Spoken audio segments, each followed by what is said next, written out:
The morning sun spilled across the San Diego Naval Base, glinting off the sea of pressed uniforms and polished boots. The rhythmic hum of drills filled the air, a sound that usually steadied Lieutenant Megan Torres. It was the sound of order, of control, of purpose. She had built her entire life around it.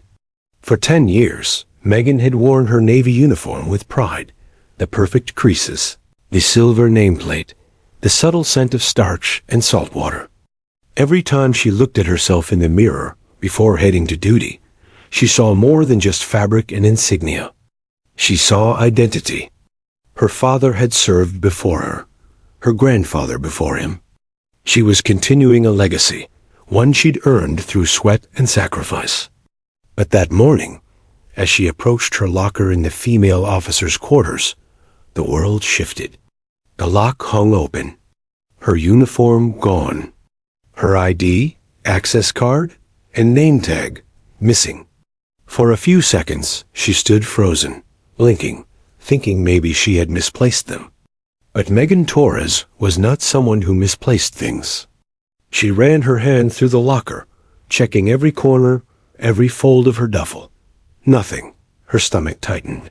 The air around her suddenly felt heavier, the buzz of conversation in the corridor fading into an uneasy silence. Megan? It was Lieutenant Sarah Kemp, her closest friend on base. You okay? Megan turned, her face pale. Someone stole my uniform. And my ID. Sarah frowned, half smiling. Maybe one of the girls took it to the dry cleaners, or, without telling me. And took my ID too? The humor vanished from Sarah's face. Okay. That's bad. Within an hour, the situation escalated. Security was notified. A report was filed, and Megan was told to stay put while the Naval Criminal Investigative Service, NCI, looked into it. At first, she tried to laugh it off. Who would steal a Navy uniform? But as hours turned to evening, whispers started swirling around the base. Someone, dressed in her uniform, had been seen entering a restricted hangar early that morning. When the base commander called her into his office, Megan's heart sank. Lieutenant Torres, the commander said sternly, his voice clipped. Do you deny entering the restricted hangar at 0430 hours? She stared, dumbfounded. Sir, I wasn't even awake at that time. My uniform and ID were stolen. Do you have proof of that? The words hit her like a slap. Proof. What kind of proof did someone have when the truth was invisible? I filed a theft report, which came after the unauthorized entry was recorded. We've reviewed surveillance footage, but the camera angle doesn't show the intruder's face, only the uniform, and your name badge clearly visible. Her throat tightened. Sir, please. Someone's setting me up. The commander's gaze softened slightly, but his tone remained professional. Until this investigation concludes, you are relieved of your duties. Hand over your sidearm and remain off base. The words tore through her. Relief of duty, the phrase every soldier dreaded. When she walked out of the office, every pair of eyes in the hallway seemed to follow her. Conversations stopped mid-sentence. Even Sarah couldn't meet her gaze. By the time she reached her car, her hands were shaking. She sat in silence, staring at her reflection in the windshield, the reflection of someone stripped of her honor. That night, she couldn't sleep. The sound of the ocean outside her small apartment mocked her, calm, steady, unbothered, while her world unraveled. She kept replaying the day in her mind. Who could have done it? There was no logical reason, no one with motive. But someone had wanted to see her fall. The next morning, her phone buzzed with messages she didn't want to read. Sorry to hear, LT. Heard what happened. They're saying you leaked access credentials? You okay? The last message was from her younger brother, Alex, a Marine stationed in Virginia. He didn't ask what happened. He just wrote, whatever it is, don't let them break you. Tor's blood doesn't fold. She smiled weakly at the screen, tears blurring her vision. Over the next few days, her suspension became official. Her clearance revoked. Her name whispered like a warning. The woman who had once trained new recruits now couldn't even step on base. But while everyone else saw defeat, Megan felt something else stir inside her, anger. Not the kind that burned quick and bright, but the kind that settled deep and cold, fueling her every breath. She started going for late-night runs, pounding the pavement until her lungs burned. She'd stop by the shoreline, staring at the waves crashing against the pier. The Navy had been her home, her structure, her identity, but they had taken that away in a single day. She remembered something her father once told her after his retirement. They can take away your stripes, but they can't take away what's built inside you. At the time, it sounded poetic. Now, it was survival. By the end of the week, news broke that the unauthorized access had triggered a failed SEAL operation, costing millions in equipment and nearly exposing a covert mission. And the access logs still showed her ID.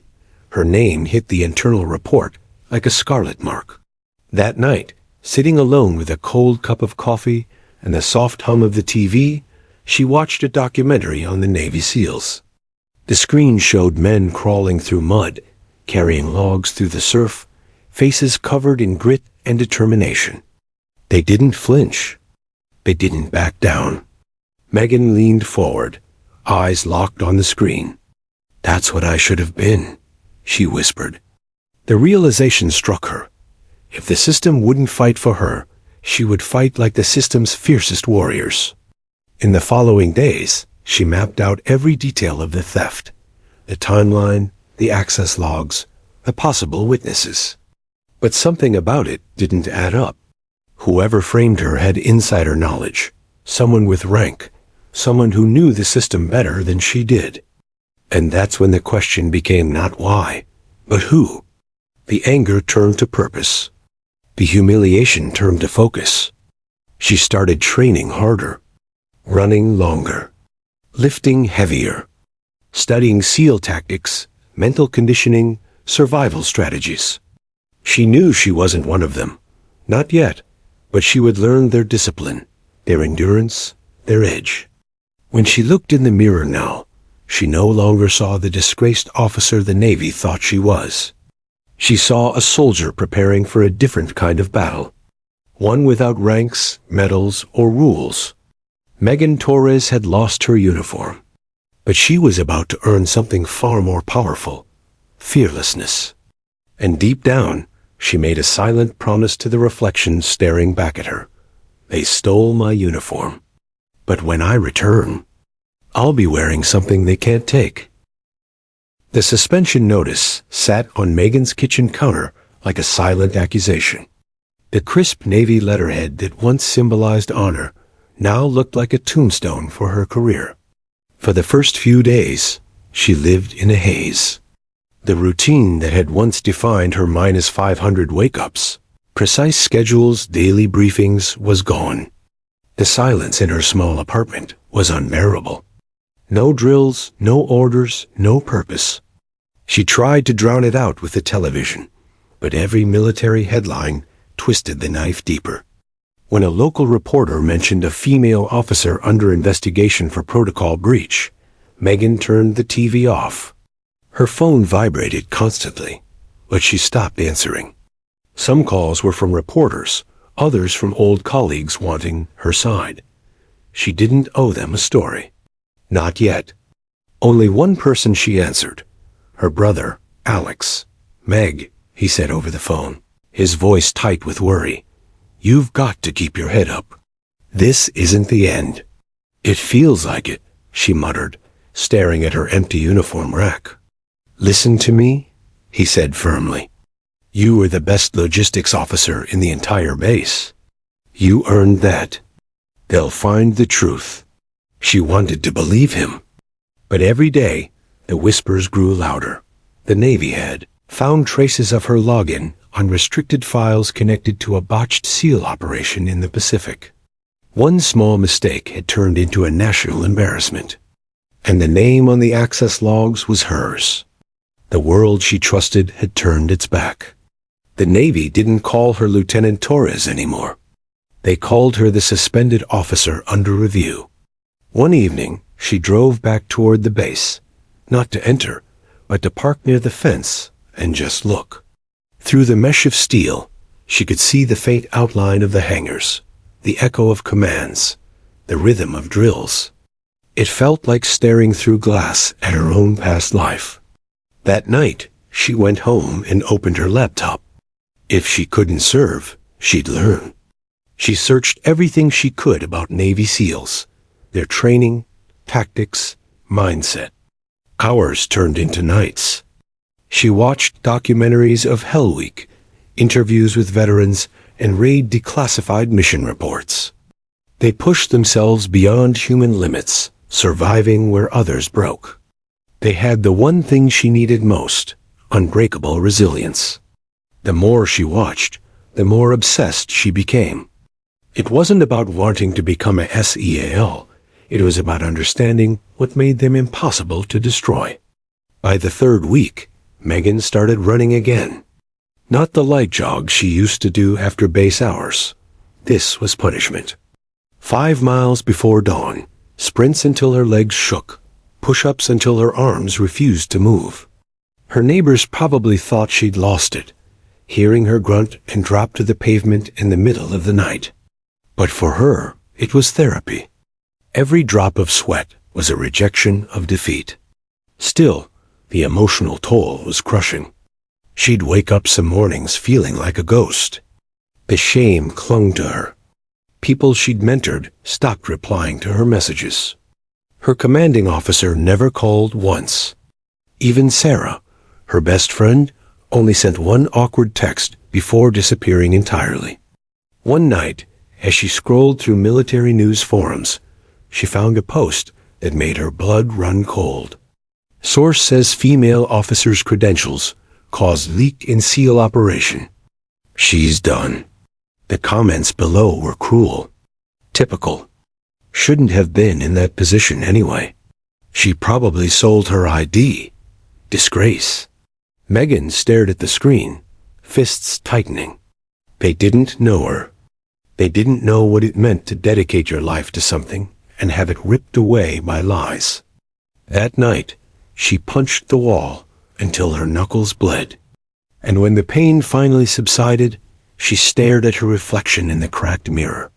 Tears mixed with sweat as she whispered, "You're still an officer. You still fight." It was that sentence, repeated like a mantra, that kept her going. Days turned into weeks. Her body hardened, her mind sharpened. She started following SEAL-style routines religiously: cold water plunges, night runs, heavy conditioning.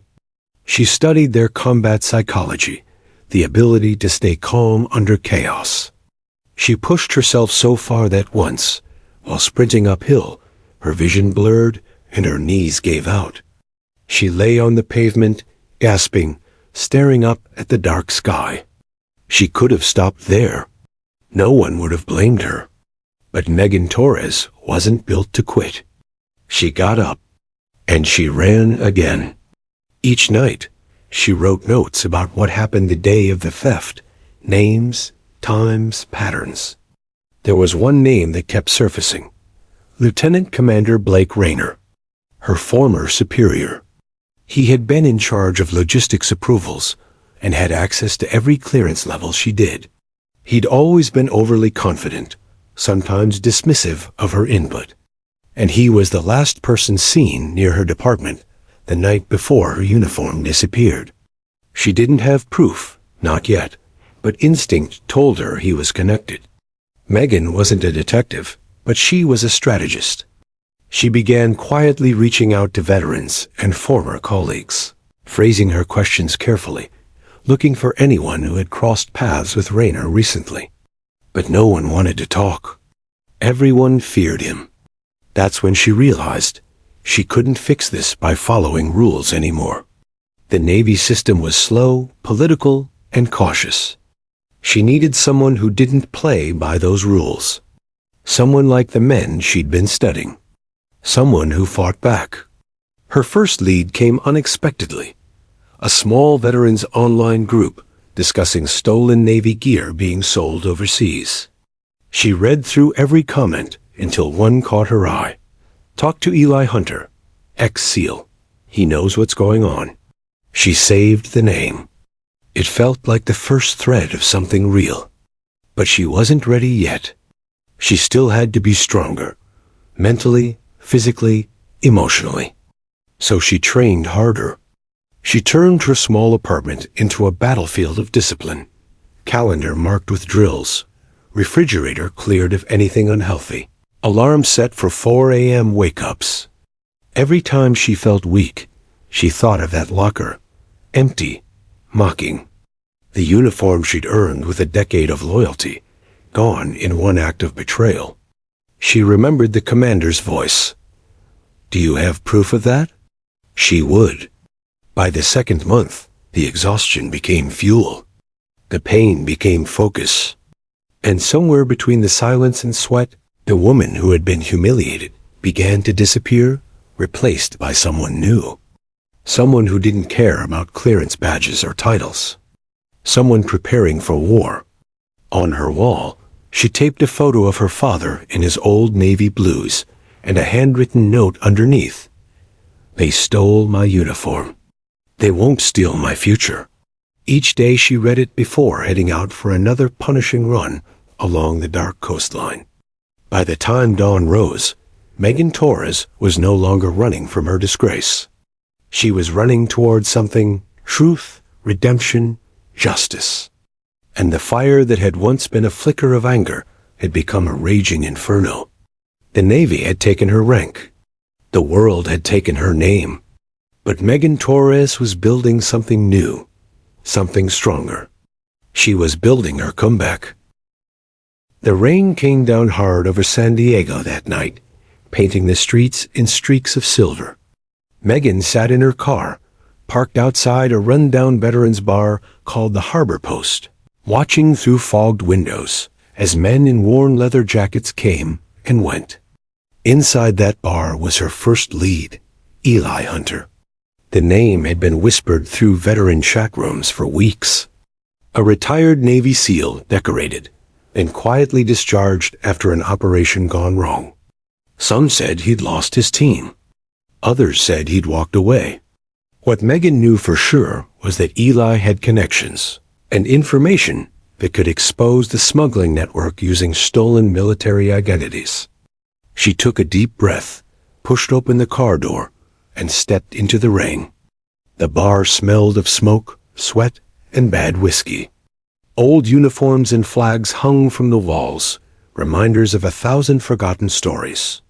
At the far end sat a man built like a tank, broad shoulders, close-cropped hair, and eyes that carried too much history. Eli Hunter. When she approached, he didn't look up from his drink. You're either lost, Lieutenant, or desperate. Which is it? Megan froze. How did you? He smirked. Only a Navy officer would stand that straight in a place like this. And only a desperate one would show up asking questions about me. She sat down slowly, looking for answers. About stolen gear, false identities, and a man named Blake Rayner. The mention of Rayner's name made him pause. Eli leaned back, studying her. You're not NCIs. You're too tense. You're here on your own. I'm here for my name, Megan said quietly. It was used in a smuggling operation that nearly destroyed a SEAL mission. Rayner was my superior. He had access to my credentials. He set me up. Eli's eyes softened just a little. And what makes you think I'll help you? Because you hate traitors as much as I do, she said. For the first time, he smiled, not warmly, but like someone recognizing fire in another person. He motioned to the bartender. 2 coffees. She's not a drinker. Hours passed. Megan told him everything. The theft, the suspension, the silence from the Navy. He listened without interrupting, his expression unreadable. When she finished, he said, "Rayner's not just a name. He's a ghost. There's talk of him working with private contractors, moving U.S. weapons through front companies. Stuff that doesn't show up on manifests. You go after him, you'll be walking straight into the wolves' den." "I've been in worse," she replied. Eli laughed softly. "You think you've been in worse? You haven't even seen the battlefield you're stepping into." He reached under the table, pulled out a small USB drive, and slid it toward her. "This has shipment data from a contact who used to work under Rayner. It's messy, offshore accounts, fake requisitions, the works. But it might lead you somewhere." Megan took it, her hands trembling slightly. "Why help me?" Eli's gaze hardened. "Because I've seen good soldiers destroyed by bad officers. And because you remind me of someone who didn't quit when she should have." Megan nodded. "Then help me find him." He shook his head. "No, I'll teach you how to find him yourself." Over the next few weeks, Megan trained with Eli at his gym, a warehouse turned battleground for veterans trying to stay sane after war. The air was thick with grit and determination. Her mornings began at 0400, tire flips, sprints, burpees, and sandbag carries until her arms screamed. Then came combat drills, close quarters fighting, tactical movement, and weapons disassembly. Eli was relentless. "You want your name back?" He'd yell. "Then earn it. The system doesn't care about your feelings, Torres. Only results." Each word hit harder than his punches. But she didn't back down. Some nights, when the gym emptied, Eli would share stories of his SEAL days, stories not found in books or documentaries. He spoke of brotherhood, of trust so deep it replaced blood, of missions that haunted his sleep. "You start chasing ghosts, Torres," he warned one night. "You might lose yourself before you find them." Megan wiped sweat from her brow. "Then I'll find myself in the fire." Eli gave her a look of respect, the kind earned, not given. One afternoon, between training sessions, Eli introduced her to a few veterans, men with tattoos, scars, and quiet eyes that had seen too much. "This is Torres," he told them. "She's not here to play. She's here to hunt." The men nodded, saying nothing. Over time, they began to accept her. One, a wiry ex-SEAL named Cole, showed her how to spot fake requisition codes used in arms deals. Another taught her how to track encrypted shipments through civilian logistics systems. Piece by piece, the puzzle formed. The smuggling operation ran deeper than she imagined. It wasn't just stolen gear. It was full-scale trafficking of weapons, camouflaged through military paperwork, and Rayner was at the center of it. One night, Cole tossed a file onto the table. "Your guy's showing up at a veterans charity event next month in D.C. Big donors, Navy brass, media. If you want to face him, that's your window." Megan stared at the photo inside the file. Rayner, smiling beside a senator, wearing a crisp uniform, medals shining. He looked untouchable. But for the first time, she didn't feel fear. She felt focus. "This is it," she whispered. Eli crossed his arms. "You're not ready." "Yes, I am." "No," he said firmly. "You've trained your body. But your mind still hesitates. You're not just fighting a man, Torres. You're fighting a system that protects him." She stepped closer, her voice steady. "Then I'll stop fighting by their rules." For a long moment, neither of them spoke. Then Eli sighed. "You sound like one of us now."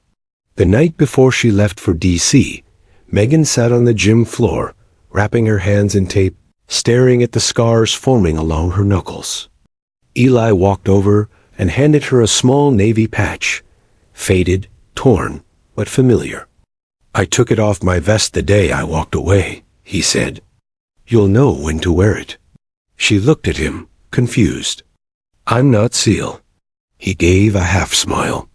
You've got the heart of one. That's enough. Megan gripped the patch tightly, the fabric rough against her skin. It wasn't her uniform, but somehow it felt more real. When she left that night, the rain had stopped. The city lights reflected on the wet streets like broken glass, and Megan walked through them quietly, a soldier without rank, but not without purpose. She didn't know what DC would bring. She only knew one thing. She was done being the hunted. Now she was the hunter. The sound of crashing waves filled the early morning air, blending with the grunts and heavy breathing of men dragging logs through wet sand. The Pacific wind bit at their faces, carrying salt and sweat in equal measure. In the middle of the chaos was Megan Torres, smaller than the rest, but moving with pure willpower. Her arms burned, her muscles screamed, but she refused to drop the log. "Come on, Torres," shouted Eli Hunter, pacing along the line of exhausted trainees. "You want to clear your name? Then stop thinking like an officer and start surviving like a SEAL." She gritted her teeth. "I'm not quitting." "Good," Eli barked, because quitting isn't an option. They had been training for months now. What started as late-night workouts in his gym had evolved into full-blown SEAL-style endurance training. Eli had invited a few of his old teammates, Cole, Dax, and Rivers, to join her sessions. None of them went easy on her. At first, they laughed. A suspended Navy logistics officer trying to survive SEAL drills? Impossible. But after the first week, when Megan refused to stay down after collapsing, when she crawled back to her feet through mud and rain, their laughter turned to respect. Eli knew what he was doing. He wasn't just building her body, he was reforging her mind. Again, he yelled as they reached the surf zone. The trainees ran into the freezing water, then dropped to their bellies, crawling through the shallows while waves slammed against them. The Pacific didn't care who you were. It broke everyone equally. By the time they stumbled out, drenched and shaking, the sun had begun to rise. Megan collapsed to her knees, gasping for breath. Eli walked up behind her, crouched, and said quietly, "Every second you survive this, you're taking back a piece of what they stole." She looked up at him, her eyes fierce. "Then I'm taking it all back." Days blurred into weeks. Megan's body hardened. Her movements became precise, instinctive. She could dismantle and reassemble an M4 rifle blindfolded, run 10 miles without slowing, and hold her breath underwater for nearly 3 minutes. But the real challenge wasn't physical. It was psychological. Eli designed every exercise to break her mind. One night, he woke her at 2 a.m. and forced her to swim in the dark surf for an hour, alone. Another time, he made her carry a sandbag labeled fear for an entire day, saying, "If you can carry this weight in training, you'll drop it in battle." And Megan never complained. Not once, the others noticed. One evening, after training, Cole tossed her a bottle of water and said, "Didn't think you'd last a week." "Guess I was wrong." Megan smirked. "I get that a lot." Rivers, the quietest of the group, added, "You're tougher than most recruits I've seen. You don't scare easy." Megan looked out toward the ocean. "I was scared once. It cost me everything. Never again." Eli overheard her and nodded approvingly. "Good. Fear's a compass, not a chain. It tells you where you need to go." Late one afternoon, after another brutal session, Eli called her aside. "You've done well," he said, handing her a folder. Inside were photos and reports of shipments tied to Rayner's operations. These came from a contact who used to work at Naval Logistics Command. Rayner's been using veterans' identities to move stolen weapons through private channels. Megan's hands clenched around the folder. "He's doing it right under their noses." "Yeah," Eli said, "because he knows the system protects him." The Navy won't touch him without solid proof. Then I'll get it, she said. He shook his head. Not yet. You're not ready for that fight. I'm done waiting, she snapped. Eli sighed, rubbing a hand across his jaw. You think this is about revenge, but it's not. It's about control. You can't beat a man like Rayner with anger. You beat him with patience. She exhaled sharply. And how long am I supposed to be patient? He looked at her with the calm of someone who had buried brothers. Until it stops being about you. Those words stuck with her. For days, they echoed in her head during every drill, every silent run through the dunes. Until it stops being about you. Slowly, she understood. Clearing her name wasn't just about personal redemption anymore. It was about justice for every soldier who had been silenced, every good officer destroyed by corruption. That realization changed everything. One night, after training, Megan and Eli stood by the ocean. The sky burned with streaks of orange and purple. Eli handed her a knife, short, curved, perfectly balanced. This belonged to a SEAL named Lyle, he said. Lost him in Afghanistan. He used to say this blade reminded him to cut through lies, instead of letting them cut through him. Megan turned it in her hand, feeling the weight. I'll take care of it. Don't take care of it, Eli said. Use it? She looked up. For what? He smiled faintly. For whatever comes next. 2 days later, Eli called a meeting. The team gathered around a dimly lit table covered with maps, photos, and coded documents. Cole pointed to a chart.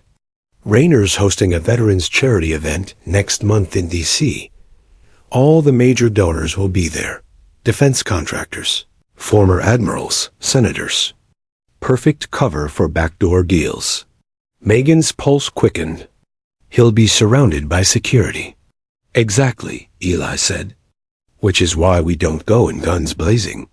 You go in quiet, blend in, get evidence? Me? She asked. He nodded. You're the only one who can walk into that world without raising alarms. You know the ranks, the language, the etiquette. Megan looked at the photos again. Rayner shaking hands with officials, smiling like a man who'd never been caught. She felt her jaw tighten.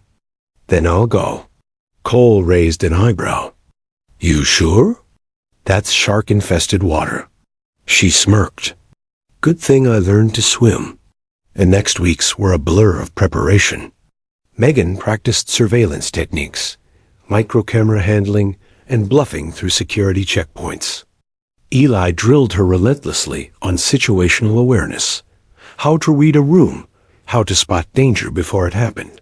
When she wasn't training, she studied Rayner's habits, his speaking tone, his gestures, his patterns. Eli noticed the change in her, the sharp focus, the calm precision. You're not the same person who walked into that bar months ago, he said one morning. She fastened the blade he'd given her onto her leg holster. Good, she replied. That woman was afraid. Eli grinned. And this one? She's ready. The night before she left for Washington, Megan packed her gear quietly.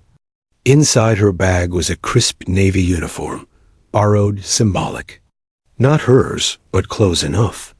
She traced the name tag on it and whispered, This time, I wear it on my terms. Outside, Eli waited by the jeep. You know, Torres, he said. You've got the kind of fire they try to stamp out in the Navy. Megan smiled faintly. That's probably why I'm still standing. He extended his hand. She shook it firmly. When this is over, he said, you'll have your proof. She nodded, eyes hard. And Rayner will have his reckoning. As she drove away into the night, the moonlight glinting off her windshield, Eli watched her go, a soldier stripped of her title, yet more of a warrior than most who still wore the uniform. The transformation was complete. Megan Torres wasn't just fighting for redemption anymore. She was fighting to rewrite what it meant to wear honor, and no one, not even the system that betrayed her, could stop her now. The Capitol glimmered that night, white marble under the gold wash of streetlights, filled with expensive cars and even pricier secrets. Inside the grand ballroom of the Jefferson Hall, the annual Veterans Valor Gala was in full swing. Polished shoes clicked against marble floors, glasses clinked, and smiles hid 1,000 lies.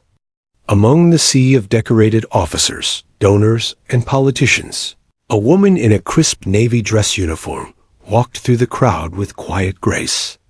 The uniform fit perfectly, the ribbons polished, the posture unshakable. No one recognized her. They saw the medals, the confident stance, the air of belonging, and assumed she was one of them. Only Megan Torres knew the truth. The uniform wasn't hers. It belonged to a friend who had trusted her with silence. And beneath the fabric was a heart pounding hard enough to drown out the music.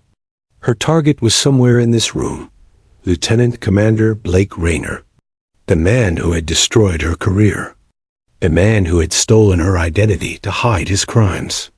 Megan moved with precision, scanning the crowd like a trained operative.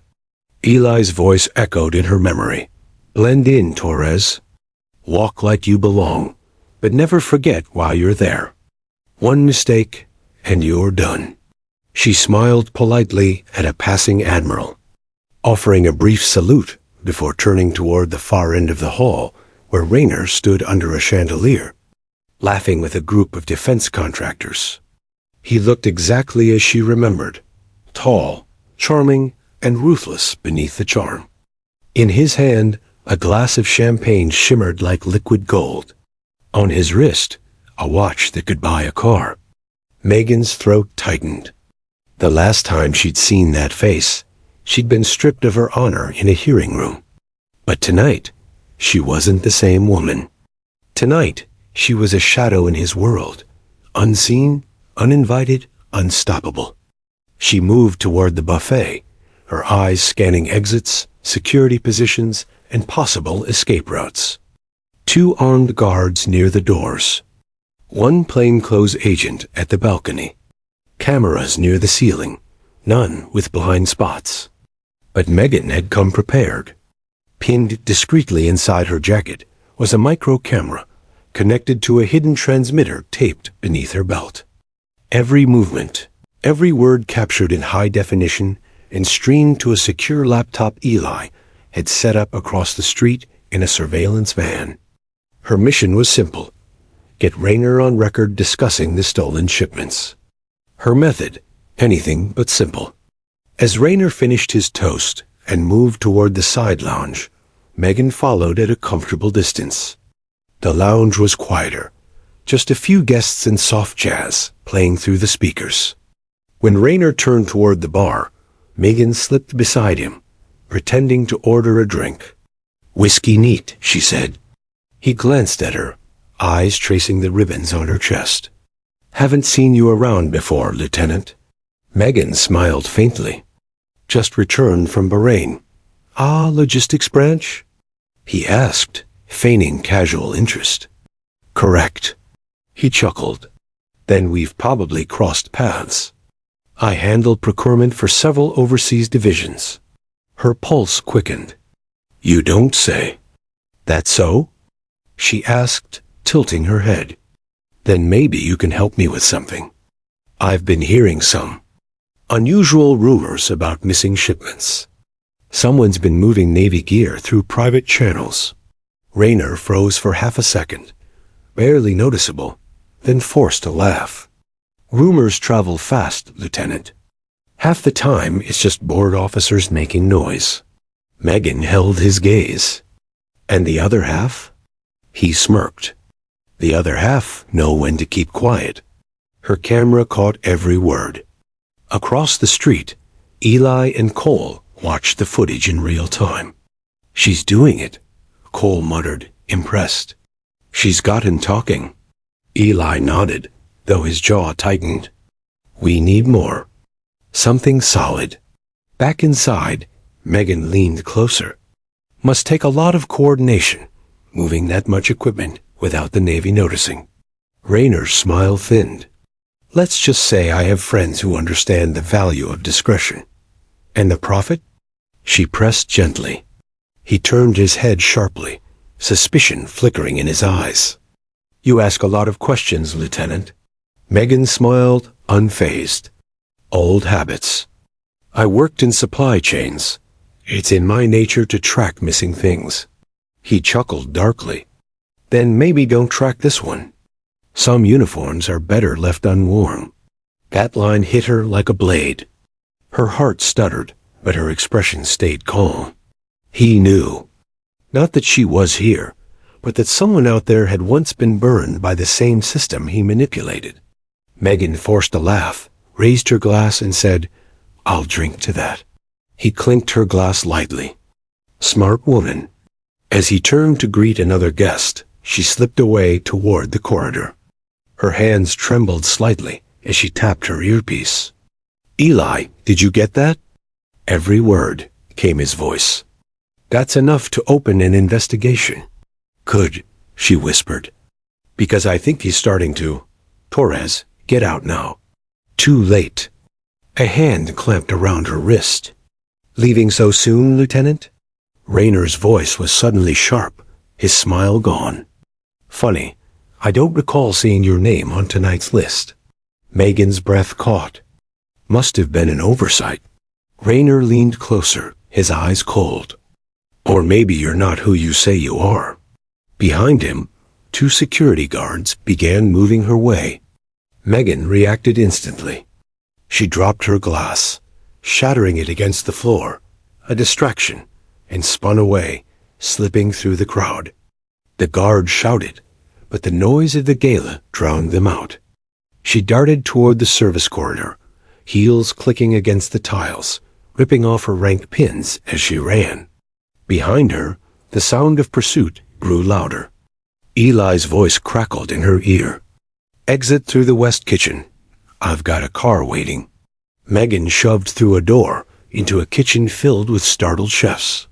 She sprinted past the ovens and burst through the back door into the cold night. Her lungs burned. Her feet pounded against wet pavement.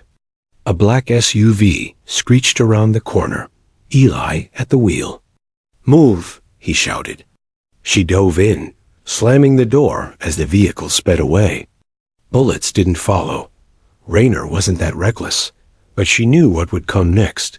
Silence, cover-ups, and quiet threats. Still, when she looked down at the tiny camera still blinking green, a fierce smile spread across her face. She'd done it. She had proof. Back at the safe house, Megan watched the playback on the laptop. Every word, every smirk, every veiled confession. It was all there. Eli placed a hand on her shoulder. You did it, Torres. That's the first real crack in his armor. Megan's eyes burned with exhaustion and triumph. Then it's not over yet. He handed her a cup of coffee. You realize you just declared war on one of the most protected men in D.C. She took a slow sip. Good. Eli raised an eyebrow. Good? She looked at him, her voice steady. Because I don't fight easy battles anymore. That night, as the others slept, Megan stood on the rooftop, the city lights shimmering below her. She reached up and touched the borrowed uniform, still damp from the chase. They stole my uniform, she whispered, staring at the skyline. But I'm taking back everything it stood for. Her reflection in a nearby window stared back, not the disgraced officer from before, but the woman who had faced corruption in its own backyard and survived. Tomorrow, the storm would come, investigations, danger, and exposure. But tonight, for the first time in years, Megan Torres felt free. The evidence was explosive.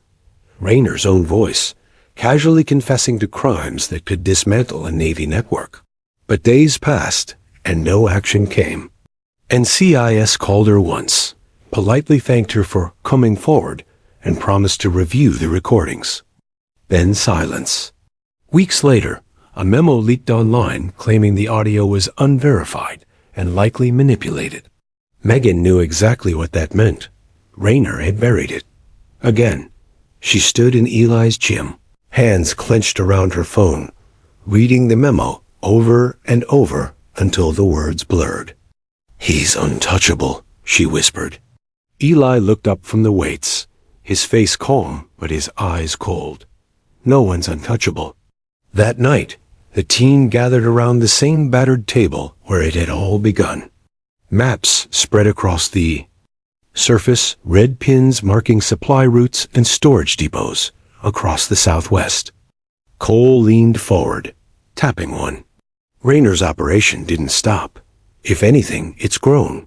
He's moving stolen equipment through abandoned bases near Nevada. Black market buyers, private security, foreign contractors. It's all there. Rivers nodded grimly. And he's got protection from the inside. NC ICE won't move without solid ground intel. Megan's eyes hardened. Then we give it to them. We get proof they can't ignore. Cole frowned. That's not a Navy op, Torres. That's a black mission. No clearance, no backup, no extraction. Then we do it off the books, she said. Eli smiled faintly.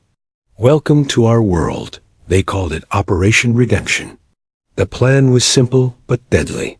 Rayner's next weapons shipment was set for a remote hangar near Black Rock Desert, Nevada, a temporary storage hub for unmarked military cargo. If they intercepted it and captured video proof, Rayner's empire would collapse overnight. Megan would lead the infiltration. The irony wasn't lost on her. A suspended officer, once accused of treason, now preparing to save the system that had condemned her. But this wasn't about the Navy anymore. It was about justice. She spent nights studying satellite maps, memorizing wind directions, guard rotations, and the fastest routes in and out. Every detail mattered. Eli ran her through combat simulations, room-clearing drills, and close-quarters combat. She moved like she had been born for this. Quiet, precise, and fearless. One evening, as she assembled her gear, Eli entered the room holding a heavy case. He opened it slowly. Inside lay a full-seal combat kit, matte black body armor, night vision goggles, gloves, and a reinforced helmet. Megan stared at it, silent. Eli said, "You've earned it." She ran her hand over the fabric. "It's not mine." "Doesn't have to be," Eli replied. "It's who you've become." Megan nodded slowly. "Then I'll wear it for the right reason." The night of the mission, the desert stretched under a moonless sky, endless, dark, and silent. A black van rolled across the sand, its lights off, tires whispering against the dirt. Inside, Megan checked her gear one last time. Rifle, sidearm, camera drone, comes. Her reflection in the window startled even her. The once disgraced logistics officer now looked every inch a warrior. "Torres," Eli's voice crackled through the headset. "You're green lit. Team 1 moves on your mark." She exhaled. "Copy. Let's finish this." The hangar loomed ahead, surrounded by a wire fence and floodlights that cut through the dark like blades. Through her scope, Megan counted 6 guards patrolling the perimeter, 2 trucks unloading crates marked medical supplies. But the labels were fake. Inside those crates were rifles, targeting systems, and classified equipment stripped from Navy bases. She signaled to Eli and Rivers. The team split, moving like ghosts through the sand. Eli cut the fence, the faint hiss of metal snapping under the pliers. Megan slipped through, crouching low, the cool desert wind brushing against her armor. Her heartbeat slowed, steady as her breathing. Every movement now was muscle memory. Quiet steps, clear mind, steady aim. She reached the side door and placed a small charge. "Ready to breach," she whispered. 3, 2, 1. The door burst open with a muffled pop. Inside, chaos exploded. Guards shouted. Flashlights swung wildly. Megan and her team moved fast. Stun rounds, takedowns, no casualties. Within minutes, the hangar was theirs. Cole hacked the terminal, pulling up shipment records while Rivers photographed every crate. Then Megan froze. On the far table, sealed under plastic, was a folder marked Classified. Naval Supply Authorization LT. Torres, her name. She ripped it open. Inside were falsified orders, authorizing the sale of equipment under her clearance, the documents that had ruined her career. Her throat tightened. He kept everything. Eli looked over her shoulder, jaw tightening. Then we take it all, she nodded. Copy all files. And grab that manifest. Suddenly, headlights flared outside. Rivers swore. We've got company. 3 vehicles inbound. Move. Eli shouted. Extraction point Delta. They dashed out the back, sprinting across the sand as engines roared closer. Bullets cracked through the air, hitting dirt around them. Megan dropped to one knee, firing precise shots, disabling a tire, forcing a truck to swerve. Keep moving, she yelled. Cole tossed a smoke grenade, covering their retreat. Through the haze, Megan could see silhouettes, Rayner's men, shouting, firing blindly. They reached a dune ridge where a small drone waited, their escape tracker. Eli tapped his comms. Drones online, sending footage to backup servers. They can't bury this one. Megan collapsed behind a rock, panting. We got what we came for. Eli nodded, looking at her through the dust. You did it. She looked out at the burning hangar, the smoke curling into the black sky. No, she said softly. We did it. By dawn, they were miles away. The footage, high-definition visuals of stolen Navy cargo, falsified orders, and armed guards had already reached trusted media contacts and 2 senators who had once questioned Rayner's record. The storm would hit by morning. In the van, silence filled the air, broken only by the hum of tires on asphalt. Megan sat in the back, helmet off, her hair damp with sweat and sand. She stared at the horizon, the first light of dawn painting the desert gold. Eli turned from the driver's seat. You realize, Torres, there's no medal for this. She smiled faintly. Didn't do it for one. Then why? He asked quietly. She looked out the window. Because someone had to. Hours later, they reached the safe house. Cole was monitoring the news feeds when he suddenly sat up straight. Guys, it's everywhere, he said. National media's got it. They're calling it the Black Desert Operation. On the screen, headlines flashed. Leaked footage exposes Navy smuggling ring. Anonymous operatives uncover corruption in military supply chain. Megan watched silently. For the first time, the truth wasn't buried. It was broadcast. She turned to Eli. Now what happens to us? He shrugged. We disappear for a while. Let the world fight over the details. She nodded slowly. Good. I'm tired of hiding anyway. That evening, Megan stepped outside into the desert air. The wind was calm now. She wore the SEAL combat gear still dusted from the mission. The same armor that had protected her. The same gear once stolen and sold by the man who tried to ruin her. She thought about how far she'd come, from standing in front of a tribunal, broken and betrayed, to standing here, unrecognized but victorious. Rayner had stolen her uniform. But tonight, she had worn one that meant more. One she had earned. Not through rank, not through orders. Through truth, blood, and grit. Eli joined her quietly. You know, he said, you could have walked away after they suspended you. She smiled, her gaze still fixed on the horizon. Walking away was never my style. He chuckled. No, it wasn't. They stood there in silence as the sun dipped behind the dunes, the orange glow fading into deep blue. The mission was done. But Megan Torres knew the war wasn't over. Not for truth, not for honor. and not for the ones who still wore the uniform without knowing how fragile it could be. And as the last light faded, she whispered to herself, "You can steal a uniform, but you'll never steal a warrior's soul." The morning news was relentless. Every network, every headline, every tweet carried the same story. A Navy smuggling ring exposed. Stolen military gear, falsified orders, and a whistleblower who had evaded capture while documenting it all. Megan sat in the safe house, helmet still on the table, watching her work ripple across the nation. Eli leaned against the counter, arms folded. They'll try to bury this. They always do. But this time, they can't. Cole, scrolling through social media, laughed. They already can't. Rayner's name is trending everywhere. Look at these comments. People are calling for arrests, inquiries, even resignations. The Navy's public affairs team is panicking. Megan stayed silent, letting the reality sink in.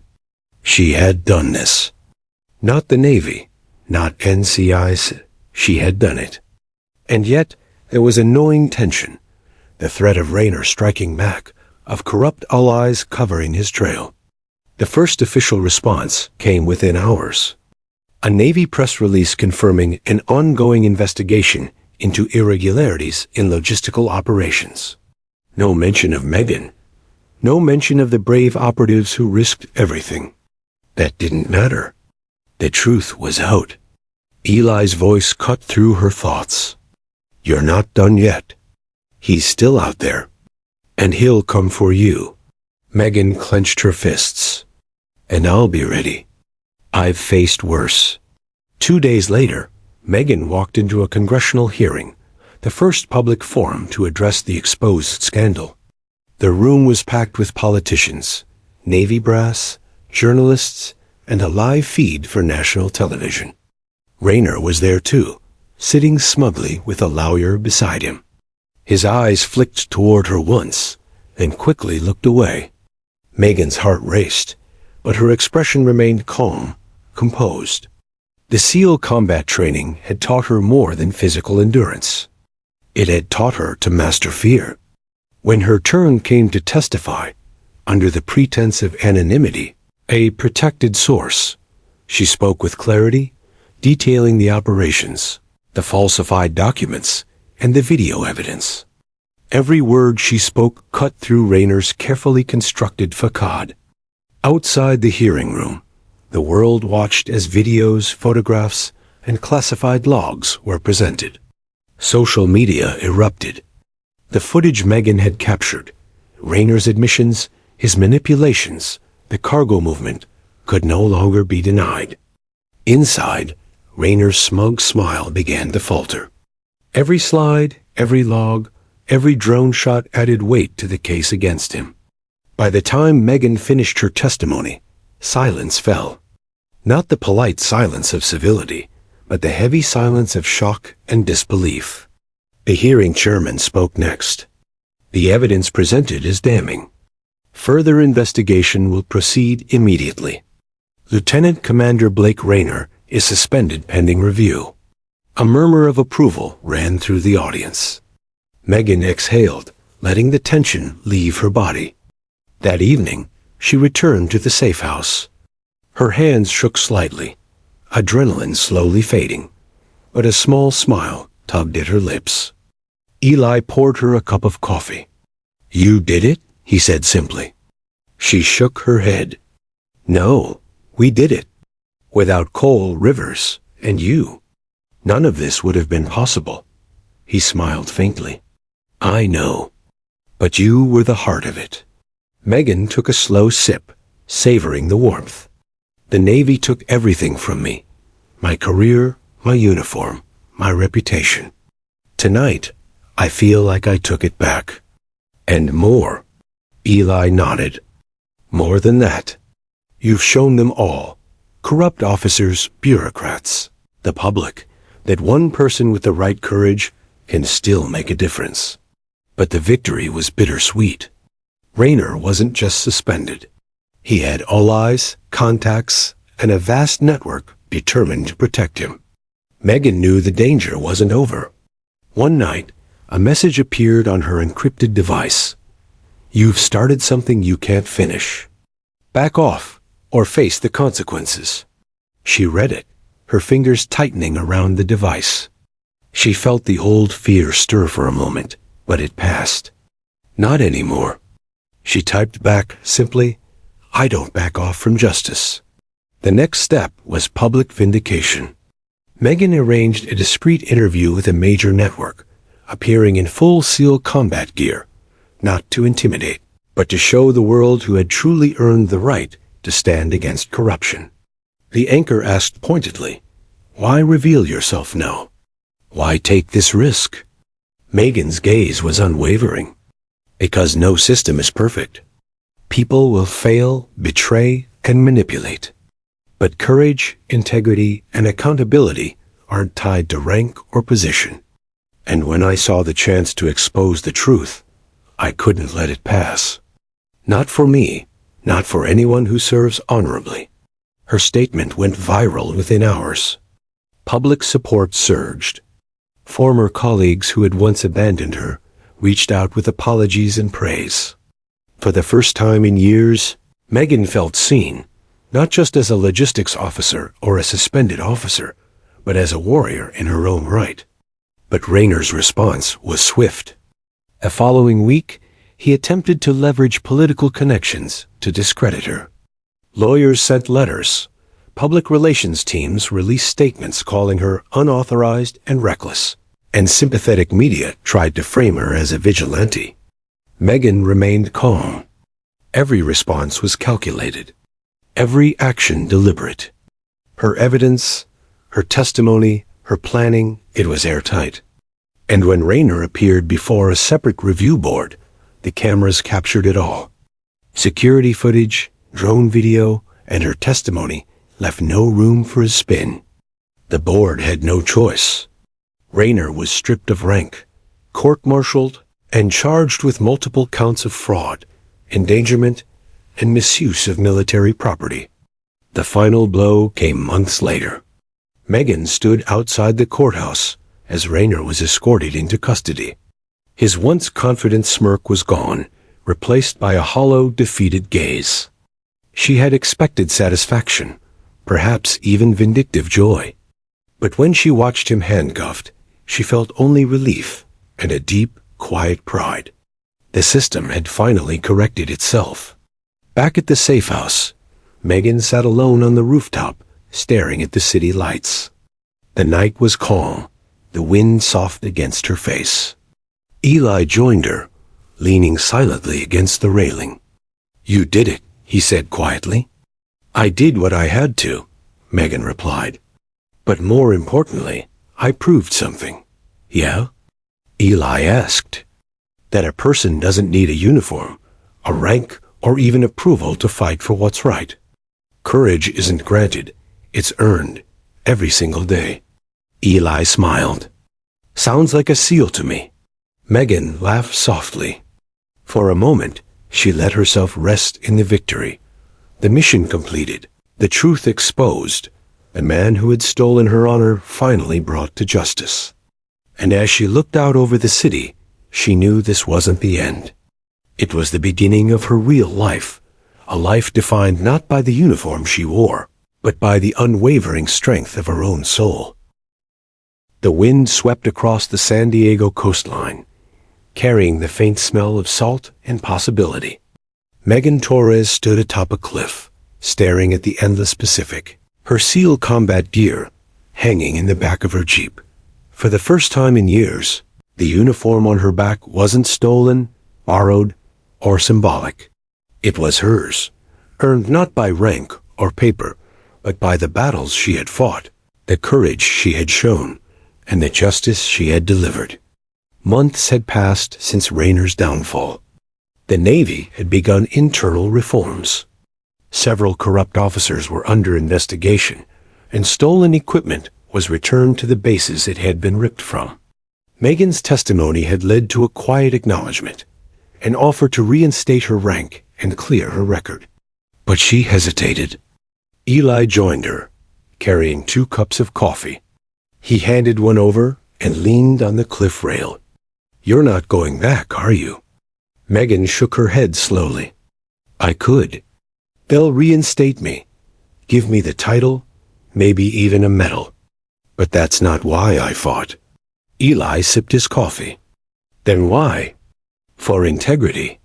For honor. For the people who can't fight for themselves. I wore a uniform once and lost everything. Now I've earned a new one I don't need to be given." He studied her, impressed but unsurprised. "You've come a long way, Torres." "I've learned," she said softly, "that courage doesn't need permission. And strength isn't about orders. It's about decisions you make when no one's watching." Life didn't slow down, though. Megan became a consultant for the Navy on ethics and covert operations, teaching young officers and veterans how to identify corruption before it spiraled. Cole and Rivers joined her in forming a non-profit organization, helping veterans recover stolen or mismanaged military property and providing training for those seeking to reclaim their lives. The team had changed forever. The fire they had forged in the desert and on the rooftops of D.C. now served a purpose bigger than any single mission. One afternoon, Megan received a package. Inside was a Navy dress uniform, pristine, complete with ribbons, medals, and her name stitched across the chest. A note accompanied it, for the woman who reminded us all what honor truly means. Wear it when you choose, not when you're told. Megan smiled faintly. She hung it in her closet, side by side with the SEAL combat gear she had earned. 2 uniforms, 2 stories. One stolen, one reclaimed, both symbols of her journey. Her phone buzzed with a notification. News outlets were reporting the final sentencing of Blake Rayner. 10 years. Prison. Full restitution for stolen military property. Megan watched the report, silent for a moment. Justice had been delivered. Not perfectly, not without scars, but enough to remind the world that even one person could challenge the system and win. She closed the phone and stepped outside into the golden light of sunset. The ocean reflected it in streaks of orange and gold. Waves crashed against the rocks below, relentless and eternal. She took a deep breath, feeling the wind lift her hair, cool against her face. The city behind her thrummed with life, full of people oblivious to the storm she had weathered, the battles she had fought, and the courage she had shown. And she didn't mind. Megan returned to the gym where her journey had begun. Eli waiting with a small group of recruits, men and women, veterans and active duty officers, all eager to learn. "Welcome to your first day," she said, voice strong and commanding. "You're here because you want to serve with integrity, with honor, and with courage. But most importantly, you're here because you're willing to fight for what's right, even when no one else will." She walked among them, watching their faces. Determination, excitement, fear, the same mix she had felt years ago. She smiled, remembering how far she had come. Eli nudged her gently. "You're back where it all started." She shook her head, grinning. Not back, forward. That evening, she climbed the cliffs once more. The SEAL combat gear was laid out beside her, a reminder of the missions, the fear, the triumphs. A Navy uniform hung beside it, a testament to honor restored. Megan slipped the combat vest over her shoulders, feeling the weight of the past months, the training, the battles, the courage she had summoned when everyone else doubted her. She knelt for a moment, looking out at the ocean. In the wind, she could almost hear Eli's voice. "Courage is a compass, not a chain." She smiled. He had been right. The sun dipped below the horizon, casting a final golden glow over the Pacific. Megan stood, shoulders back, eyes forward. She wasn't just a former officer. She wasn't just a whistleblower. She wasn't defined by what they had taken from her. She was a warrior. And warriors didn't need permission. As the stars emerged one by one in the darkening sky, Megan felt a sense of peace she hadn't known in years. The battles had been hard, the victories bittersweet, but she had reclaimed her life, and more importantly, herself. Eli came to stand beside her, handing her a thermos of coffee. "To the warrior who never quit," he said. Megan lifted the thermos, smiling softly. "To all the warriors, the ones who fight, even when no one is watching." The ocean roared below them, vast, untamed, eternal. And for the first time, Megan felt she was exactly where she was meant to be. The storm was over, but the warrior would always remain.